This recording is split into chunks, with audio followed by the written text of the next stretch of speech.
On raconte que l'incident aurait eu lieu vers 1990. À cette époque, l'électricité n'était pas disponible partout. Cependant, presque chaque foyer utilisait couramment des lampes à pétrole, appelées Hurricane Lanterne. L'homme à qui cet incident est arrivé s'appelait Latifur Rahman. Les villageois le connaissaient simplement sous le nom de Latif.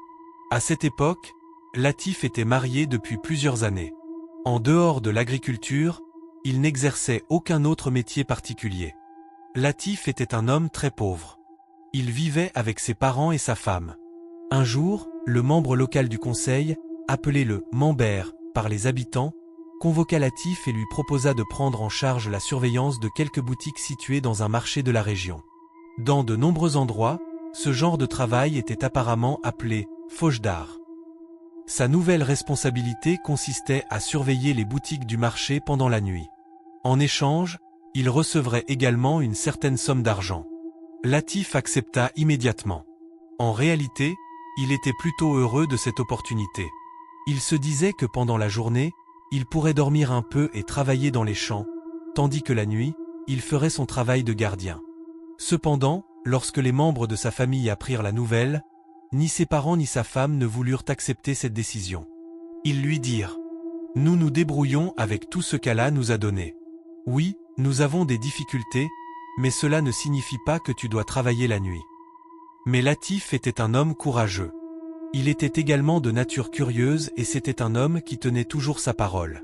Malgré la forte opposition de sa famille, Latif leur dit « J'ai déjà donné ma parole au Mambert. Comment pourrais-je maintenant revenir sur ma décision et refuser? Que pensera-t-il de moi? D'accord. Puisque j'ai accepté ce travail, laissez-moi le faire pendant quelques jours. Ensuite, nous verrons bien ce qui se passera. » Que pouvait-il faire d'autre? Finalement, sa famille accepta. 1 ou 2 mois passèrent sans le moindre problème. Latif accomplissait correctement ses responsabilités. Une nuit, après avoir terminé son dîner, Latif quitta sa maison pour aller effectuer son travail de gardien de nuit. Il était assez tard cette nuit-là. Il tenait une lampe à pétrole dans une main et un bâton dans l'autre, un gros bâton de bambou. Il partit ainsi. Après être arrivé au marché, il fit plusieurs fois le tour des boutiques afin de les vérifier. Il y avait un grand arbre au milieu du marché. Pendant la nuit, Latif s'asseyait parfois sous cet arbre. Cela faisait plusieurs mois qu'il s'y asseyait, et jamais rien d'inhabituel ne s'était produit. Il avait également un sifflet avec lui. De temps en temps, il soufflait dedans. Alors qu'il était assis là cette nuit-là, il entendit soudain un bruit. Après avoir entendu ce bruit, il augmenta la flamme de la lampe à pétrole qu'il tenait dans sa main, pensant qu'il pourrait peut-être apercevoir quelque chose à proximité. Mais le bruit disparut. Latif pensa qu'il s'agissait probablement d'un chat. Un peu plus tard, il entendit de nouveau le même bruit. Cette fois, le son semblait beaucoup plus fort qu'auparavant. On aurait dit que quelqu'un pleurait. Tenant son bâton dans une main et sa lampe à pétrole dans l'autre, Latif commença à chercher l'origine du bruit. En poursuivant ses recherches, il se dirigea progressivement vers un côté du marché, près des boutiques où l'on vendait de la viande de bœuf. Il comprit que le bruit de pleurs venait de cette direction. Il commença lentement à avancer. Latif était un homme très courageux. Il passa devant plusieurs boutiques et finit par entrer dans une ruelle étroite. À cette époque, les boutiques étaient assez éloignées les unes des autres et il y avait beaucoup d'espace vide entre elles. C'était l'été. Mais cette nuit-là, la lune brillait également. Les environs étaient clairement visibles. Il continua d'avancer. Soudain, il vit une scène terrifiante. Quelque chose qu'il n'aurait jamais imaginé voir un jour face à lui. Il aperçut une femme dont l'apparence était absolument terrifiante. La chair de différentes parties de son corps était à moitié pourrie. À certains endroits, la chair était complètement tombée, laissant apparaître les os en dessous. Une odeur épouvantable se répandait tout autour d'elle. À certains endroits de son corps, il restait encore de la chair, tandis qu'à d'autres, il n'y en avait plus du tout. Ses 2 bras ressemblaient à des squelettes. À certains endroits, des morceaux de chair pendaient encore de son corps, exactement comme les morceaux de viande qui restent accrochés aux os après qu'une vache a été abattue. La chair autour de sa mâchoire, au-dessus de ses dents, était présente à certains endroits et complètement absente à d'autres. La femme avait une apparence si terrifiante qu'après l'avoir vue, Latif eut énormément de mal à se contrôler. Il eut l'impression qu'il allait mourir sur le champ. Latif se précipita immédiatement derrière la paroi en tôle d'une boutique et s'y cacha. Il réduisit la flamme de sa lampe à pétrole au minimum. Puis, tout en restant caché, il essaya de voir exactement ce que cette créature était en train de faire. La femme terrifiante léchait et mangeait le sang qui était tombé sur le sol devant les boutiques de viande. Dans les boutiques de viande, il y avait des blocs de bois sur lesquels on découpait la viande. Il s'agissait généralement de morceaux de troncs d'arbres ou de rondins de bois. Chaque fois que l'on découpait de la viande dessus, du sang restait collé à leur surface. La femme léchait ces blocs de bois et mangeait le sang qui s'y trouvait. Elle passa ainsi devant plusieurs boutiques, musiques, et fit exactement la même chose. Et ce n'était pas tout. Elle léchait également le sang séché qui était tombé sur le sol. Après avoir été témoin de ces scènes, Latif fut extrêmement effrayé. Il ne se rendit même pas compte du moment où il perdit connaissance. Le lendemain, quelque temps après midi, il se retrouva chez lui. Dès qu'il ouvrit les yeux, il vit plusieurs membres de sa famille debout autour de lui. Sa femme pleurait. Latif demanda à sa femme: « Qu'est-ce qui s'est passé? Pourquoi pleures-tu comme ça? Qu'est-ce qui m'est arrivé ?» La femme de Latif lui expliqua qu'après la prière du Fajr, plusieurs personnes étaient venues devant leur maison et les appelaient à voix haute. À ce moment-là, la femme de Latif s'était levée. La mère de Latif s'était également levée. Lorsqu'elles ouvrirent la porte, elles virent que plusieurs personnes avaient ramené Latif chez lui en le soutenant entre elles. Elles avaient fait tout leur possible pour le ramener à lui, mais elles n'avaient pas réussi. Et maintenant, il avait finalement repris connaissance. Après avoir entendu tout cela, la femme de Latif lui demanda: « Qu'est-ce qui t'est arrivé ?» Plusieurs autres personnes lui demandèrent également ce qui s'était passé. Latif se mit à réfléchir. S'était-il réellement endormi sous cet arbre? Avait-il rêvé de quelque chose? Ce qu'il avait vu était-il un rêve, ou était-ce autre chose? Il ne cessait de repenser aux mêmes choses encore et encore. Cependant, à ce moment-là, Latif ne raconta pas l'incident aux membres de sa famille.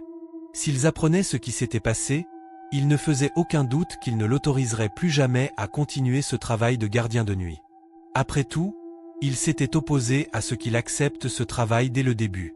S'il leur racontait ce qui s'était passé, il ne le laisserait certainement pas y retourner. De plus, l'incident s'était produit en plein milieu du mois. S'il quittait son travail à ce moment-là, cela créerait un autre problème. Il ne recevrait même pas l'argent correspondant au jour qu'il avait déjà travaillé. Il pensa donc: continuons ce travail. Peut-être qu'une sorte d'accident s'est produit. Peut-être que j'ai simplement perdu connaissance, ou peut-être que j'ai fait un cauchemar. À ce moment-là, Latif croyait encore qu'il s'agissait peut-être d'un cauchemar. Il ne voulait raconter l'incident à personne. Sa famille avait déjà des difficultés financières, et s'il pouvait gagner un peu d'argent supplémentaire, cela les aiderait à mieux subvenir aux besoins de leur foyer. Cette nuit-là, comme d'habitude, Latif termina son dîner et partit pour le marché. Malgré ce qui s'était passé, il ne développa pas de fièvre ni aucun autre problème de ce genre. Cependant, cette nuit-là, en plus du bâton de bambou qui était toujours son compagnon, il prit également avec lui une fine barre de fer. Il se rendit au marché. En soufflant dans son sifflet, il fit 2 ou 3 fois le tour de tout le marché. Il vérifia chaque endroit afin de s'assurer que tout allait bien. Il constata que tout était effectivement normal. Après cela, il s'assit de nouveau sous le même arbre. Pour être sûr de ne pas s'endormir, il emportait avec lui quelques aliments secs. Des choses comme du riz soufflé, de la mélasse et du riz aplati. Le fait de manger et de mâcher ces aliments l'aidait à rester éveillé. Il était en train de manger lorsqu'il entendit soudain à nouveau ce bruit de pleurs, le même bruit qu'il avait entendu la nuit précédente. Mais cette nuit-là, les pleurs étaient beaucoup plus intenses. On aurait dit que quelqu'un poussait de très forts gémissements. Parfois, lorsqu'une personne devient extrêmement en colère, elle émet une sorte de grognement ou de grondement. Cette fois, les pleurs étaient accompagnés d'un bruit similaire. Une fois encore, Latif rassembla son courage et se leva pour se diriger vers la source du bruit. La lampe à pétrole vacillait faiblement. Mais cette fois, au lieu de prendre le bâton de bambou, il saisit la barre de fer qu'il avait apportée avec lui. Il se rendit au même endroit que la nuit précédente et se plaça derrière la paroi en tôle de la boutique. En réalité, Il voulait savoir s'il avait vraiment fait un cauchemar ou s'il avait réellement vu quelque chose. Il se rendit à cet endroit et se plaça derrière la paroi en tôle. De là, tout était parfaitement visible. Et cette fois, ce qu'il vit était véritablement terrifiant. Tout son corps s'était engourdi. Il était incapable de bouger les mains ou les pieds. Il vit la même femme que celle qu'il avait aperçue la nuit précédente. Une odeur insupportable se dégageait de son corps. Sa chair était à moitié pourrie. Ses 2 bras ressemblaient à des squelettes. La chair de ses jambes tenait à peine aux os. Elle cherchait quelque chose autour des boutiques de viande. Latif remarqua également que la femme léchait et mangeait les traces de sang séché qui se trouvaient sur le sol. À un moment donné, il vit quelque chose d'encore plus horrible. La femme utilisait ses dents pour arracher et déchirer les morceaux de chair pourris qui tenaient à peine sur ses propres jambes, puis elle les mangeait. Elle léchait ses propres jambes avec sa langue, encore et encore. La femme terrifiante commença alors à se diriger vers l'endroit où Latif se tenait. On aurait dit que la femme avait d'une manière ou d'une autre compris musique que quelqu'un l'observait derrière la paroi en tôle. Latif serra fermement la barre de fer dans sa main et commença silencieusement à invoquer Allah. Il était totalement incapable de bouger de l'endroit où il se tenait. À un moment donné, la femme terrifiante arriva juste devant la paroi en tôle. Une odeur épouvantable émanait de son corps. Puis quelque chose se produisit, quelque chose que Latif n'aurait jamais pu imaginer. La femme sauta soudainement par-dessus la paroi en tôle et se retrouva directement face à Latif. Leurs regards se croisèrent. La femme regarda Latif et se mit à rire d'une voix rauque et terrifiante. De la salive coulait de sa langue. En regardant Latif, elle lui dit « Cela fait tellement longtemps que je n'ai pas mangé de viande. Latif, veux-tu me donner un peu de ta chair ?» En entendant ces paroles, Latif n'en put plus. Il poussa un cri extrêmement puissant. Il essaya de s'enfuir de cet endroit. D'une manière ou d'une autre, il avait retrouvé un peu de force dans son corps. Alors qu'il courait, il se rendit compte que quelque chose le suivait derrière lui. Mais il n'osa pas se retourner. Il continua à courir jusqu'à atteindre la route pavée. Depuis cette route pavée, il fallait environ 15 minutes à pied pour rejoindre la maison de Latif. Sans regarder ni à droite ni à gauche, Latif courut droit vers sa maison. À bout de souffle, il finit par arriver devant chez lui. Il cria très fort en appelant sa mère, puis s'effondra sur le sol. En entendant son cri, sa mère, sa femme et son petit frère, qui se trouvaient tous à la maison, sortirent immédiatement en courant. Ils virent Latif étendu inconscient sur le sol. Tout le monde l'aida à le transporter à l'intérieur de la maison. Son corps entier était trempé de sueur. Sa femme lui retira sa chemise et commença à l'éventer. Personne ne comprenait ce qui lui était arrivé. Après un long moment, Latif reprit finalement connaissance. Dès qu'il ouvrit les yeux, il demanda de l'eau. Sa femme lui apporta de l'eau. Tout le monde commença à lui demander « Qu'est-ce qui t'est arrivé? Comment as-tu pu te retrouver dans cet état? La même chose s'est produite la nuit dernière, et maintenant cela recommence cette nuit. » Sa femme lui dit également « Je n'arrêtais pas de te dire de ne pas faire ce travail de nuit au marché. » Au début, les membres de la famille avaient pensé que des voleurs avaient peut-être attaqué le marché et poursuivi Latif. Ils avaient supposé que quelque chose de ce genre avait dû se produire. Mais cette fois, Latif leur raconta tout. Il leur expliqua ce qui s'était passé la nuit précédente et ce qui venait de se reproduire cette nuit-là. Après avoir tout entendu, tous les membres de la famille furent extrêmement effrayés. Ils lui dirent tous « Ça suffit. Tu ne peux plus continuer ce travail. Il est hors de question que tu continues à faire ça. » Cette fois, Latif ne leur répondit pas. Il accepta ce que tout le monde lui disait. Cette même nuit, Latif développa une forte fièvre. Le lendemain, après la prière du Fajr, son petit frère raconta à l'imam tout ce qui s'était passé. L'imam lui dit « D'accord. Je vais aller voir Latif. » Cet après-midi-là, après la prière de l'Asr, l'imam se rendit chez Latif.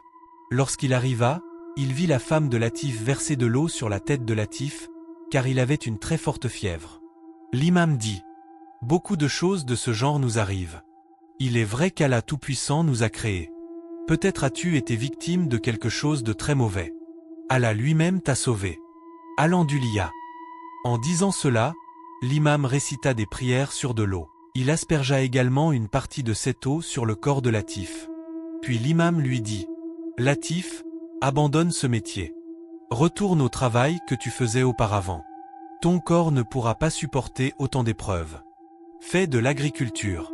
Ce qu'Allah te donnera par son intermédiaire te suffira. Peut-être qu'Allah n'approuve pas ce travail pour toi. » Latif répondit « Oui, vous avez absolument raison. Les membres de ma famille me disaient la même chose depuis le tout début, mais je ne les ai pas écoutés.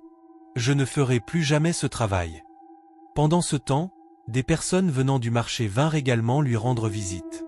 Parmi elles se trouvait un homme assez âgé qui avait un commerce dans le marché. Il y possédait une boutique assez grande. Il vint voir Latif et parla avec lui, prenant de ses nouvelles. Le nom de cet homme âgé était Abdul Manan. Manan dit « Nous achetons et vendons dans ce marché depuis très longtemps. Il y a des choses que nous savons et que vous, les jeunes, ne connaissez pas. » Latif demanda « De quoi parlez-vous exactement? Qu'est-ce que vous savez ?» Manan répondit « Cet incident est quelque chose dont tout le monde subit encore les conséquences. Et peut-être que ces conséquences continueront à se faire sentir à l'avenir également. » Alors qu'il disait cela, l'imam arriva lui aussi pour voir Latif. Tout le monde se rassembla et écouta attentivement, voulant savoir ce qui s'était réellement passé. Le vieil homme dit alors « Cela s'est produit il y a environ 10 ou 12 ans. Un jour, une femme était venue au marché pour acheter de la viande de bœuf. Elle s'appelait Anju Begum. Elle travaillait dans une rizerie locale. Elle avait un enfant à la maison, ainsi que son mari et sa belle-mère. Son mari était très malade. En réalité, son corps tout entier était devenu presque complètement invalide. Il était paralysé et ne pouvait exercer aucun travail. Que pouvait-il faire d'autre? Anju Begum et sa belle-mère faisaient tourner le foyer ensemble en exerçant différents petits travaux. À cette époque, elles parvenaient tant bien que mal à faire vivre leur famille avec une petite somme d'argent. Un jour, son fils insista pour manger de la viande de bœuf. Anju Begum dit à son fils « Dès que j'aurai terminé mon travail, j'irai acheter de la viande au marché et je la rapporterai à la maison. » Son fils fut extrêmement heureux. Son fils s'appelait Chiab. Après avoir terminé son travail, Anju Begum se rendit au marché. Elle dit à sa belle-mère « Rentre à la maison et mets le riz à cuire. Je vais rapporter la viande, et ensuite nous la cuisinerons. » Sa belle-mère rentra donc chez elle. Anju Begum se rendit au marché et commença à négocier le prix de la viande de bœuf. Mais avec l'argent qu'elle avait sur elle, elle ne pouvait pas réellement acheter la quantité de viande qu'elle voulait. Il lui manquait un peu d'argent. Il y avait là un commerçant qui vendait de la viande de bœuf. Anju Begum lui dit « Alors, donnez-moi simplement un demi-kilo de viande, s'il vous plaît. » Musique. Même en achetant seulement un demi-kilo de viande, il lui manquerait encore un peu d'argent. Le boucher lui dit alors « Vous pouvez prendre un demi-kilo de viande. Mais faites une chose, revenez vers la fin de la journée du marché. Quelle que soit la quantité de viande qui restera, je vous la donnerai à un prix plus bas. Vous n'aurez pas à payer la somme qui vous manque. » Anju Begum fut heureuse et dit « D'accord. Alors je vais rester ici jusqu'à ce moment-là. » Le boucher lui répondit « D'accord, vous pouvez vous asseoir ici. » Mais combien de temps une personne pouvait-elle simplement rester assise à attendre? Anju Begum marcha un moment dans le marché, puis revint. Pendant ce temps, la journée du marché touchait à sa fin. Le soir approchait. L'appel à la prière du Maghrib n'avait pas encore été lancé. Anju Begum dit alors « La journée est presque terminée. Donnez-moi la viande, s'il vous plaît. Je vais rentrer chez moi et la cuisiner. Mon fils m'attend. » Mais le boucher répondit « La journée du marché n'est pas encore terminée. Attendez encore un peu. Je vais vous donner la viande dans quelques instants. » Peu à peu, le soir passa et l'obscurité tomba tout autour. Anju Begum commença à se sentir triste intérieurement. Elle pensa « Nous sommes des gens pauvres. Si j'avais assez d'argent, aurais-je eu besoin de rester assise ici à attendre aussi longtemps? Mon fils m'attend. Il espère manger aujourd'hui du riz avec de la viande. C'est parce qu'il me manque un peu d'argent que j'ai dû attendre ici pendant si longtemps. » En pensant à tout cela et profondément attristée, elle finit par commencer à se lamenter doucement. Ce n'était pas que le vendeur de viande n'entendait pas ses lamentations. Cependant, Le vendeur voulait s'assurer qu'il ne resterait aucune dette entre eux. Il voulait lui donner en une seule fois toute la quantité de viande qui resterait, qu'elle soit un peu plus importante ou un peu moins importante. Il comprenait également que le fils de cette femme attendait à la maison dans l'espoir de manger de la viande. Après tout, quelle quantité de viande les membres de cette famille pouvaient-ils réellement manger avec seulement un demi-kilo? Le boucher n'avait pas de mauvaises intentions. C'était justement pour cette raison qu'il avait demandé à Anjou Begum d'attendre. À ce moment-là, la nuit était déjà tombée. Anjou Begum se demandait même si elle allait pouvoir rapporter la viande chez elle. Pendant ce temps, elle se mit à pleurer. Un homme vivait près de chez elle. C'était son voisin et il s'appelait Kazem Mia. Kazem Mia vit Anjou Begum assise là. Il lui dit « Anjou, qu'est-ce que tu fais ici? Il fait déjà nuit. Tu ne rentres pas chez toi? Je rentre maintenant. Viens avec moi. » Le boucher lui dit alors « Vous avez attendu toute la journée. Soyez encore un peu patiente. Une nouvelle vache vient d'être abattue. » Il expliqua « Des gens sont arrivés soudainement et ils ont besoin de viande. Il y a une cérémonie chez eux. C'est pour cette raison que j'ai déjà donné toute la viande qui restait de la vache précédente. Après qu'ils auront pris la quantité de viande dont ils ont besoin sur cette nouvelle vache, il restera encore une bonne quantité de viande. Et si je vous la vends au même prix que celui auquel je la leur vends, je ne ferai pas de perte. Vous pourrez l'emporter à un prix plus bas. » Après avoir entendu cela, Anjou pensa « D'accord. Alors faisons comme ça. Je vais prendre la viande. » Kazem Mia avait lui aussi entendu les paroles du boucher. Kazem Mia dit alors « D'accord, très bien. Boucher, donnez-lui la viande. Moi, je m'en vais. » Alors qu'il partait, Anjou Begum lui dit apparemment « Oncle, lorsque vous rentrerez chez vous, dites à ma belle-mère de mettre le riz sur le feu et de le préparer. Je vais rapporter la viande à la maison. » Il répondit « D'accord, je lui dirai. » Elle lui dit également « Et dites à mon fils Chiab de ne pas s'endormir. » Kazem Mia rentra chez lui et leur raconta tout. Pendant ce temps, le temps continuait de passer. Il était déjà minuit, mais Anjou Begum n'était toujours pas rentrée chez elle. À cette époque, les habitants du village allaient généralement dormir après avoir accompli la prière d'Isha. Il n'y avait pas non plus d'électricité dans le village à cette époque.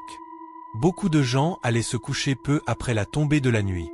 La belle-mère d'Anjou Begum devint extrêmement inquiète. Pendant ce temps, le fils d'Anjou Begum, Chiab, ne cessait de demander « Quand est-ce que maman va rentrer ?» La belle-mère d'Anjou Begum ne pouvait plus rester patiente.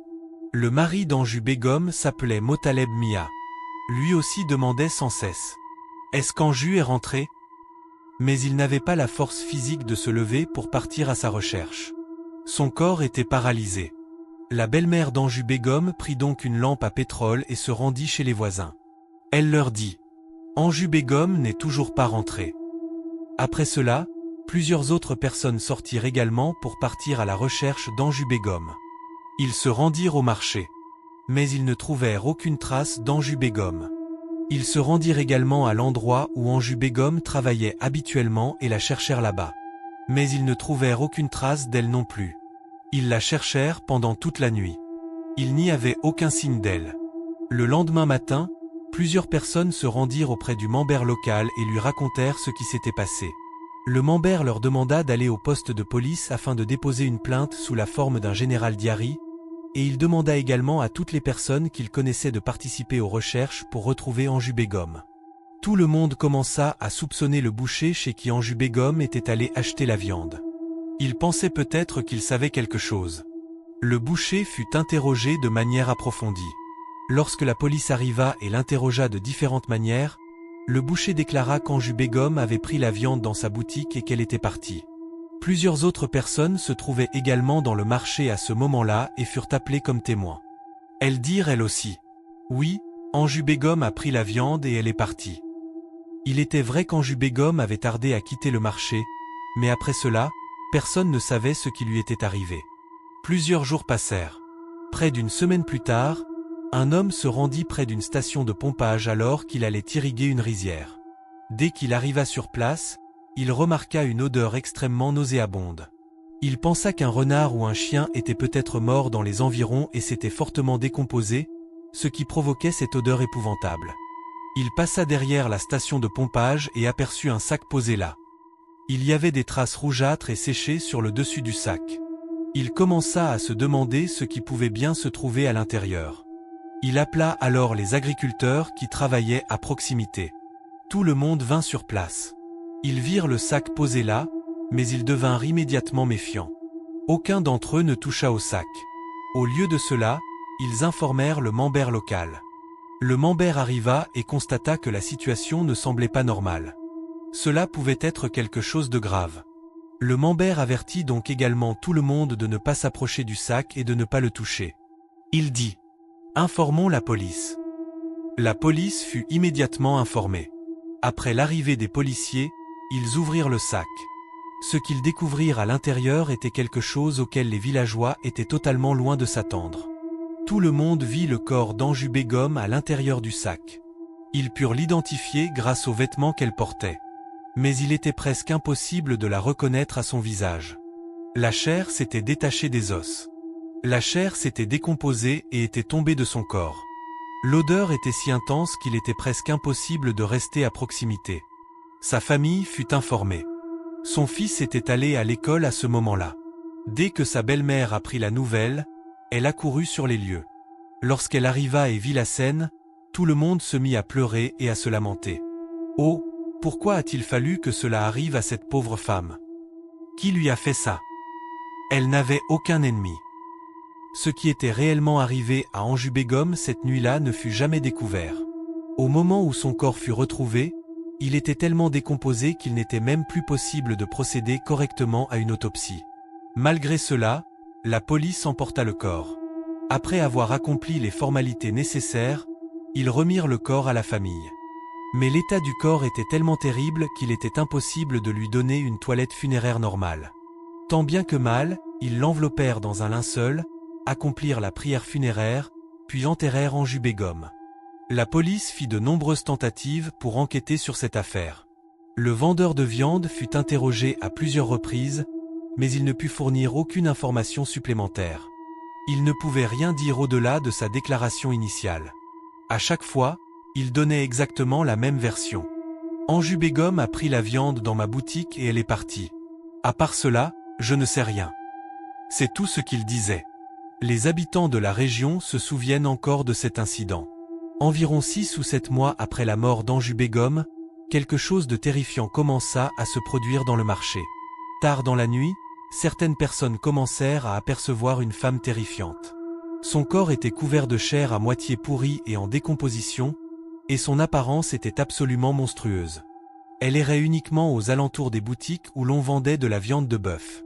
Elle essayait de lécher et de manger le sang séché qui était tombé sur le sol à cet endroit.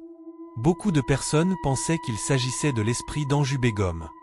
D'autres estimaient que ces histoires étaient totalement fausses. Cependant, il semblerait que l'incident ne soit pas arrivé uniquement à Latif. On racontait que plusieurs autres gardiens de nuit qui avaient travaillé à cet endroit avaient vécu des rencontres similaires. Ils furent tellement effrayés qu'ils refusèrent de retourner travailler là-bas. Un gardien de nuit après l'autre fut remplacé, jusqu'à ce que Latif finisse par prendre la responsabilité de ce travail. Mais après ce qui lui était arrivé, Latif n'y retourna jamais. On ignore si cette silhouette ressemblant à Anjou Begum peut encore être aperçue aujourd'hui dans ce marché. Cependant, on raconte que de nombreuses personnes qui ont été témoins de cette apparition terrifiante sont encore en vie. La belle-mère d'Anjou Begum n'est plus de ce monde. Son mari, Motaleb Mia, qui était paralysé, mourut lui aussi quelque temps après la mort de sa femme. Il n'a pas été possible de confirmer si leur fils, Chihab, est toujours en vie. Cependant, certaines personnes affirment que oui, Chihab serait toujours en vie. Et c'est ainsi que se termine l'histoire de Latif et de cette terrifiante apparition qui surgissait dans le marché.